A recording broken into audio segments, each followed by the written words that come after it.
하나님의 말씀 로마서 9장 12절부터 23절까지 같이 읽겠습니다. 시작.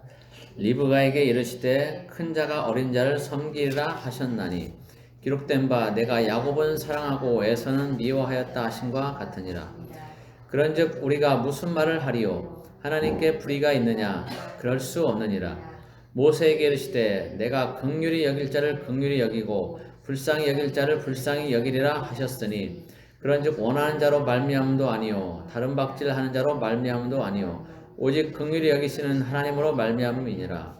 성경에 바로에게 이르시되 내가 이 일을 위하여 너를 세웠으니 곧 너로 말미암아 내 능력을 보이고 내 이름이 온 땅에 전파되게 하려 함이라 하셨으니 그런즉 하나님께서 하고자 하시는 자를 긍휼히 여기시고 하고자 하시는 자를 완악하게 하시느니라. 혹 네가 내게 말하기를 그러면 하나님이 어찌하여 허물하시느냐 누가 그 뜻을 대적하느냐 하리니 이 사람아 네가 누구이기에 감히 하나님께 반문하느냐. 지음을 받은 물건이 지은 자에게 어찌 잔을 이같이 만들었냐 말하겠느냐. 토기장이가 진흙 한 덩이로 하나는 귀 쓸 그릇을 하나는 천이 쓸 그릇을 만들 권한이 없느냐.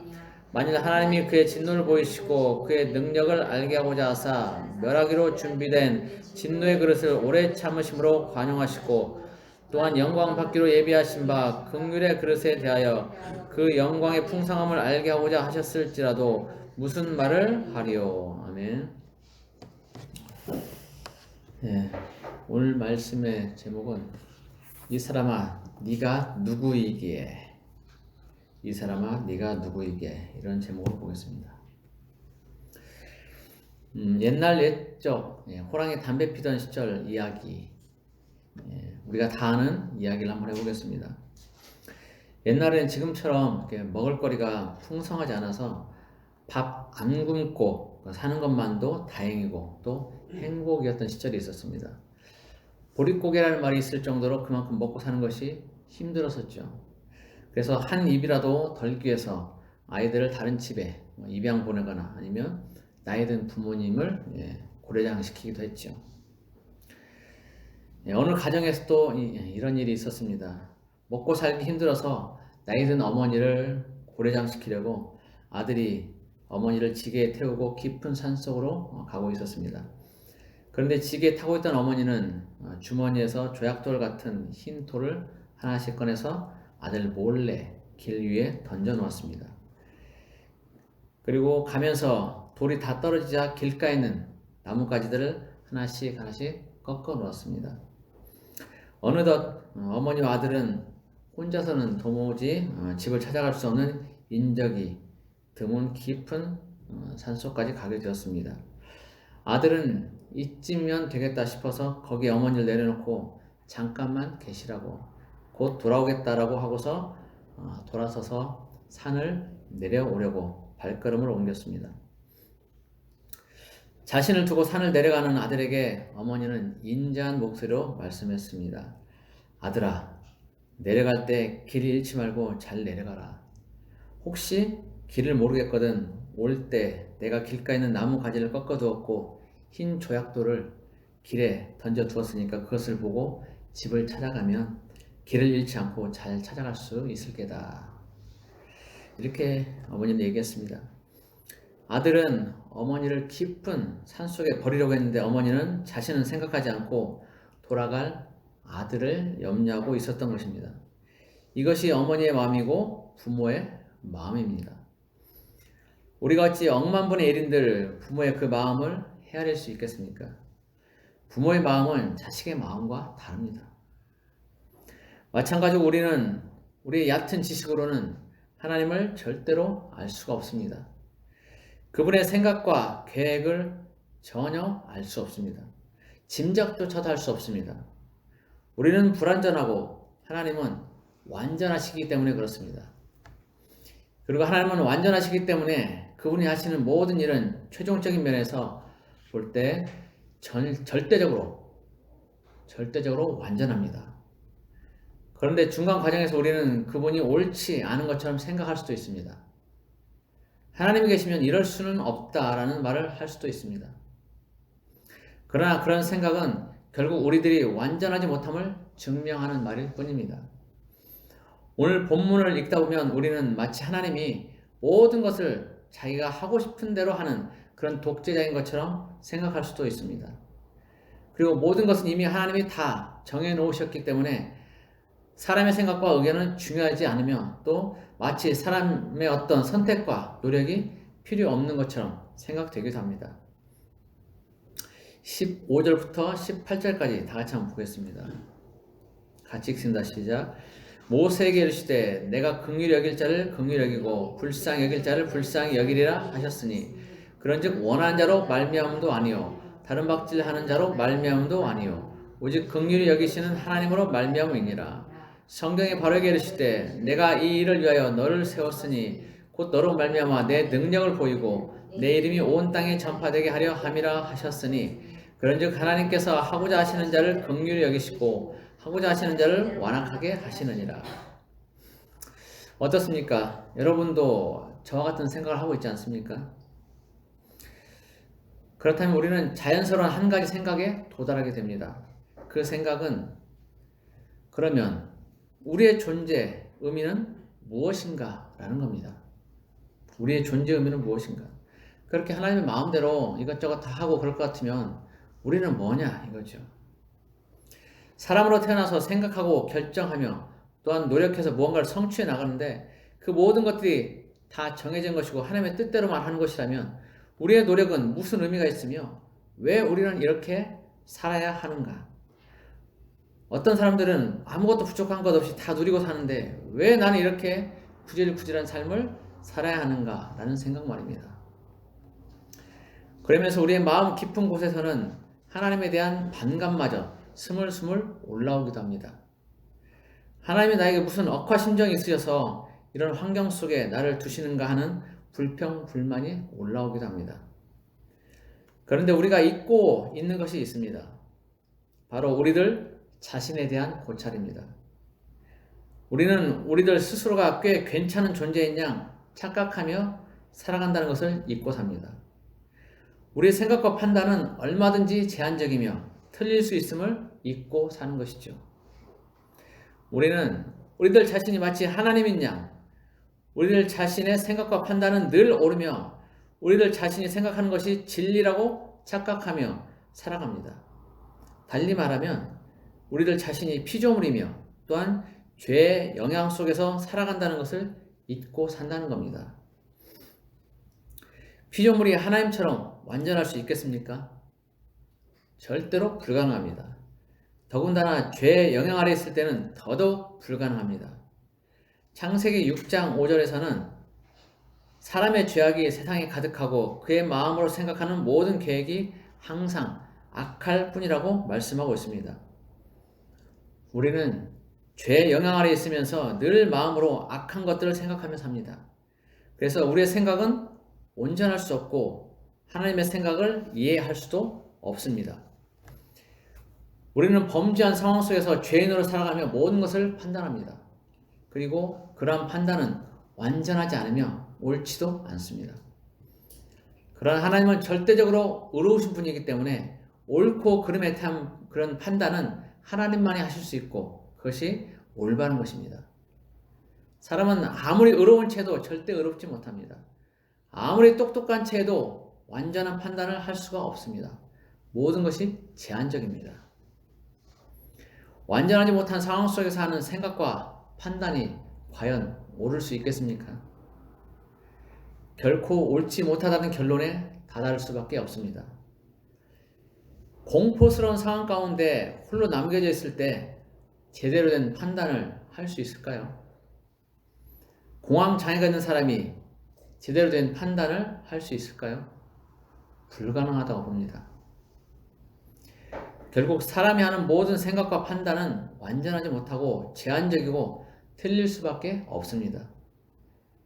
그런 사람이 어떻게 완전하신 하나님의 뜻을 이해하고 그 계획을 억만분의 1인들 알 수 있겠습니까? 전혀 알 수가 없습니다. 이해할 수도 없습니다. 그래서 우리는 때로 하나님이 마치 불의한 것처럼 그렇게 생각하기도 합니다. 하나님이 계시면 이러실 수는 없다라는 말을 하기도 합니다. 왜 나를 이 땅에 태어나게 해서 이렇게 지질이 고생하게 하는지 모르겠다며 하나님을 원망하고 하소연하기도 합니다. 왜 나를 이런 환경으로 몰아넣으셔서 이렇게 힘들게 하시는지 모르겠다고 불평, 불만을 늘어놓기도 합니다. 이 모든 것들이 우리가 하나님을 완전하게 알지 못하기 때문에 일어나는 일들입니다. 불완전한 자가 완전한 하나님을 생각하고 판단하려고 하니까 그 생각이 늘 미궁 속으로 빠지고 물음표만 남기게 되는 것입니다. 불평, 불만만 쏟아져 나오게 되는 것이죠. 그래서 오늘 본문을 차근차근 읽어 나가는 걸 통해서 조심스럽게 하나님의 생각과 계획을 조금이나마 이해해 보도록 하겠습니다. 13절에 보면 마치 하나님이 태어나지도 않은 야곱과 에서에 대해 미리 그들의 운명을 결정해 놓으신 것처럼 생각됩니다. 그러나 하나님이 그렇게 말씀하신 데에는 그만한 이유가 있음을 알아야 합니다. 하나님에게는 시간이라는 개념이 없습니다. 영원함 속에 계시기 때문에 그렇습니다. 하나님 앞에서는 모든 것들이 현재입니다. 그래서 우주가 창조될 때나 지금 우리가 살고 있는 때나 예수님이 다시 오시는 때나 늘 현재로 존재합니다. 한 번에 모든 것을 다 보고 계시는 겁니다. 마치 내 눈앞에 개미가 지나가는 것을 내가 보고 있는 것과 같습니다. 개미가 어디에서 오고 어디로 가는지 나는 다 보고 알고 있습니다. 앞으로 개미 앞에 무슨 일이 닥칠지도 다 알고 있습니다. 그런 것처럼 하나님 앞에는 모든 것이 현재로 존재합니다. 그러나 우리는 시간이란 틀 속에 존재하기 때문에 창세기 일들이 엄청 먼 과거의 일들로 여겨지고 요한계시록의 일들은 먼 미래의 일들로 여겨지기도 합니다. 야곱과 에서의 일도 그렇습니다. 하나님께는 이들의 출생과 인생 여정이 현재이기 때문에 앞으로 야곱이 하나님을 사랑하게 되고 에서가 하나님을 멀리하게 될 것까지도 다 아십니다. 그래서 그들의 행위에 따라 하나님이 야곱은 사랑하고 에서는 미워한다 말씀하시는 것입니다. 그런데 우리는 여기에서 하나님이 야곱을 사랑하고 에서는 미워하신다는 그 말씀의 의미를 다시 한번 생각해 볼 필요성이 있습니다. 하나님이 정말 에서를 미워하셔서 그렇게 말씀하신 걸까요? 아니라고 봅니다. 하나님은 어느 누구도 미워하지 않으세요.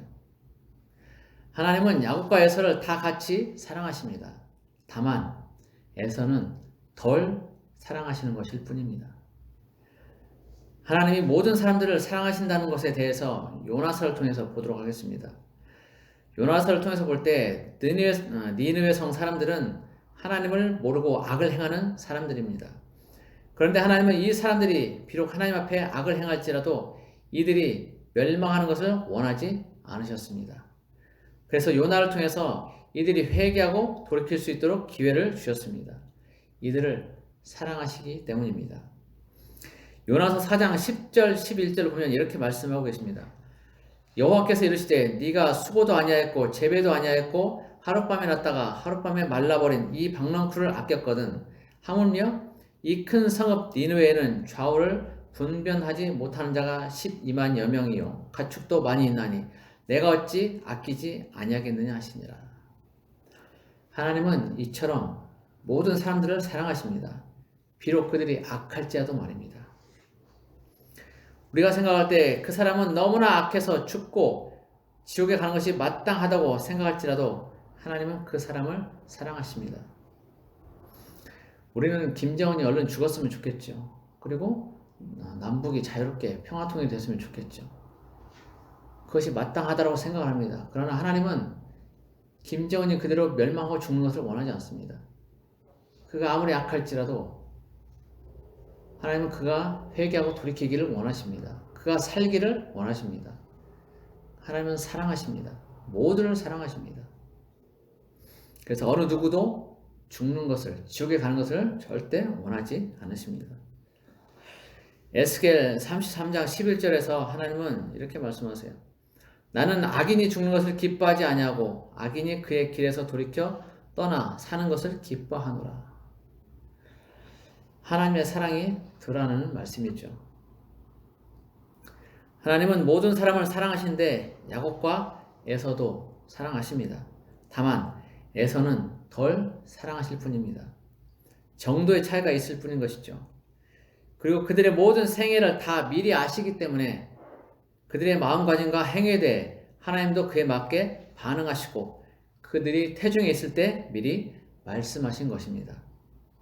그렇기 때문에 하나님께서 야곱은 사랑하고 에사는 미워한다고 말씀하셨을지라도 하나님께는 불의가 없는 것입니다. 오늘 본문 15절, 16절의 말씀도 이런 맥락에서 이해하면 됩니다. 같이 보겠습니다. 15절, 16절 같이 읽습니다. 시작. 모세에게 이르시되 내가 긍휼히 여길 자를 긍휼히 여기고 불쌍히 여길 자를 불쌍히 여기리라 하셨으니 그런즉 원하는 자로 말미암음도 아니요 다른 박질하는 자로 말미암음도 아니요 오직 긍휼히 여기시는 하나님으로 말미암음이니라. 아멘. 하나님이 모든 인생을 미리 아시기 때문에 그에 맞게 반응하시고 대응하시는 것으로 이해하면 될 것입니다.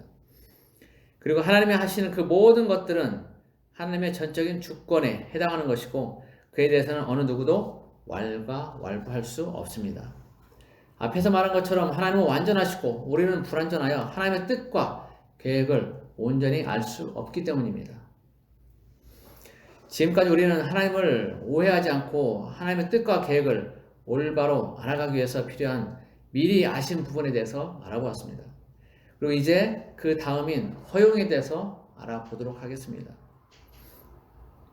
허용에 대해서 우리가 잘 아는 말씀을 보겠습니다. 마태복음 10장 29절 말씀입니다.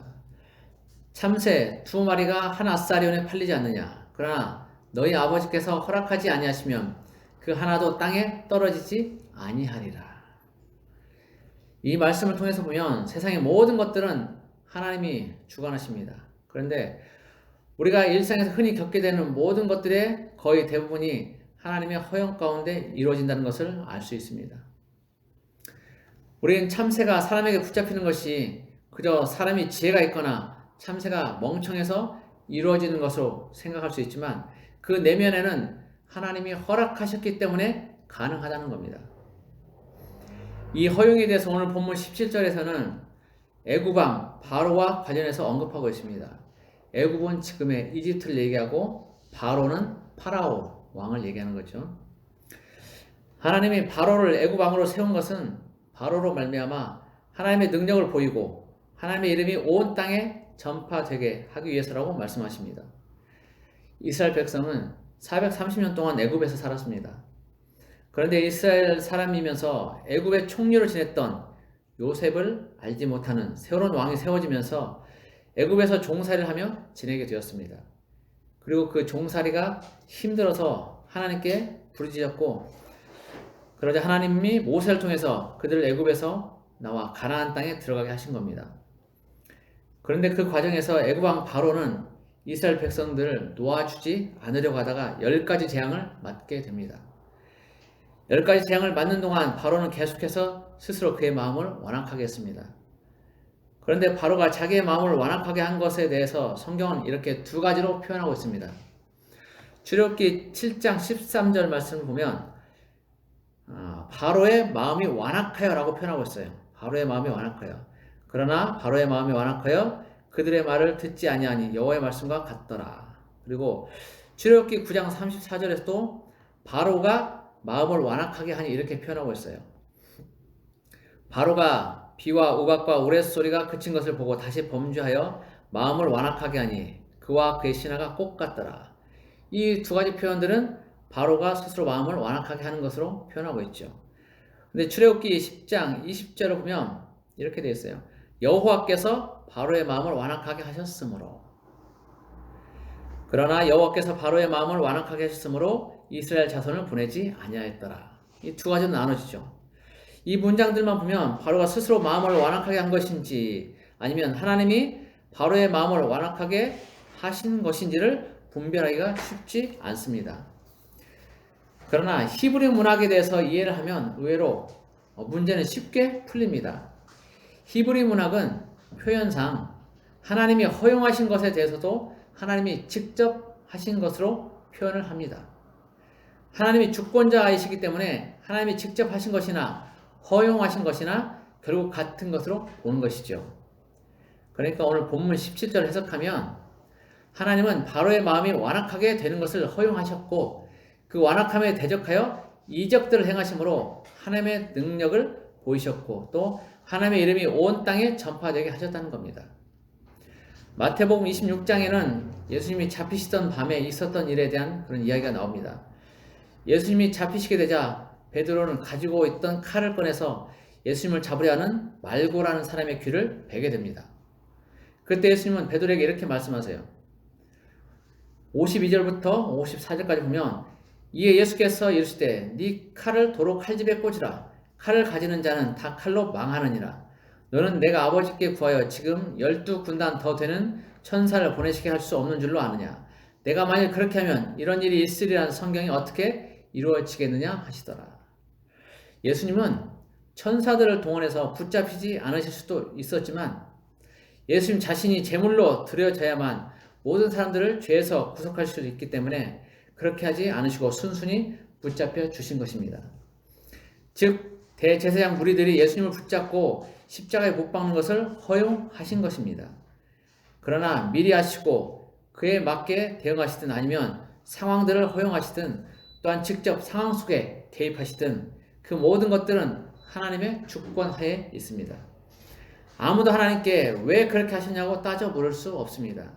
하나님의 고유한 권한이기 때문입니다. 그래서 오늘 본문 20절, 21절에서는 이렇게 말하고 있습니다. 이 사람아, 네가 누구에게 감히 하나님께 반문하느냐? 지음을 받은 물건이 지은 자에게 어찌 나를 이같이 만들었냐 말하겠느냐? 토기장이가 진흙 한 덩이로 하나는 귀 쓸 그릇을 하나는 천이 쓸 그릇을 만들 권한이 없느냐? 마태복음 20장에는 포도원에 품꾼들을 들여보내시고 그들과 결산하시는 이야기가 나옵니다. 포도원 주인은 새벽 6시에 품꾼들을 모집해서 포도원에서 일하도록 합니다. 그런데 아침 9시에 장터에 나가보니까 놀고 있는 사람들이 있어서 그들에게도 자신의 포도원에 들어가 일하도록 배려합니다. 그리고 오후 3시, 심지어 일거리가 없어서 해지기 1시기 전까지 놀고 있는 사람들까지도 자신의 포도원에 들어가 일하도록 하십니다. 그리고 그들 모두에게 상당한 품삯을 주겠다고 말합니다. 그리고 마지막에 온 사람부터 그들 모두에게 동일한 금액의 품삯을 줍니다. 새벽 6시부터 일한 사람은 더 받을 줄 알았다가 동일하게 받게 되자 주인에게 항의를 합니다. 그러자 주인은 이렇게 말합니다. 친구여, 내가 네게 잘못한 것이 없노라. 네가 나와 한 데나리온의 약속을 하지 아니하였느냐? 네 것이나 가지고 가라. 나중에 온 이 사람에게 너와 같이 주는 것이 내 뜻이니라. 내 것을 가지고 내 뜻대로 할 것이 아니냐? 내가 선함으로 네가 악하게 보느냐? 하나님은 모든 것에서 완전하시고 의로우신 분이기 때문에 그분의 판단은 늘 옳습니다. 우리의 편협한 생각으로 하나님을 판단하고서 마치 그것이 옳은 것인 양 하나님을 원망하며 불평, 불만을 늘어놓을 수 있지만 그것은 어디까지나 불완전하고 죄인인 내 생각일 뿐인 것입니다. 아무것도 어느 누구도 하나님을 제한할 수 없고 그분의 판단에 이의를 제기할 수 없습니다. 성경을 통해서 이미 우리에게 제시된 내용, 즉 하나님 본체이시면서 제한된 인간의 육신을 입고 이 땅에 오셔서 나를 대신해 십자가에 죽으신 하나님의 그 뜻과 계획, 그 사랑조차도 제대로 이해하지 못하는데 어찌 하나님의 모든 것들을 깨달아 알 수 있겠습니까? 우리는 그저 하나님 앞에 겸손해야만 합니다. 하나님에 대해 억만분의 일도 알지 못하면서 하나님에 대하여 삿대질하지 말아야 합니다. 그리고 하나님은 우리의 창조주이심을 고백하면서 우리의 모든 상황 속에서 그분의 뜻이 어디에 있는지 알아가려고 부단히 애써야만 합니다. 그럴 때 하나님은 우리에게 대한 진노가 있을지라도 오래 참으심으로 관용하시고 하나님의 영광을 더 풍성하게 보여주실 것입니다. 부디 우리를 향한 하나님의 계획과 허용하시는 우리의 모든 상황 속에서 하나님의 뜻을 부지런히 찾고 깨달아서 하나님의 마음을 흡족하게 해드리는 우리 모두가 되기를 바랍니다. 예수 그리스도의 이름으로 축복합니다. 기도하겠습니다. 고마우신 하나님 아버지, 하나님은 우리 모두를 사랑하십니다. 그래서 우리 모두가 다 천국에 이르기를 원하시고 단 한 사람도 지옥에 이르기를 원하지 않으십니다. 그리고 이 모든 것들은 우리에게 닥치는 모든 상황들은 모두 하나님의 미리 아심과 계획 속에 있는 줄 압니다. 하나님은 악인일지라도 그가 돌이켜서 살기를 원하시고 우리 모두가 다 하나님 품에 안기기를 원하신 줄 압니다. 하나님은 우리의 편협한 생각으로 하나님을 제한하지 않게 하시고 우리의 편협한 생각으로 매일 매순간 불평불만하면서 하나님께 삿대질하는 일이 없기를 원합니다. 우리 스스로를 돌아보며 하나님 앞에 겸손하길 원합니다. 피조물로서 하나님의 뜻과 계획을 이해하지 못하는 우리가 하나님 앞에 겸손하길 원합니다. 날마다 하나님께 묻고 겸손한 마음으로 살아가는 우리가 되길 원합니다. 주님, 우리의 마음을 붙잡아 주시고 주님 앞에 온전히 설 수 있도록 도와주십시오. 오늘 또 함께 하신 주님을 찬양합니다. 감사하며 예수 그리스도의 이름으로 기도드립니다. 아멘.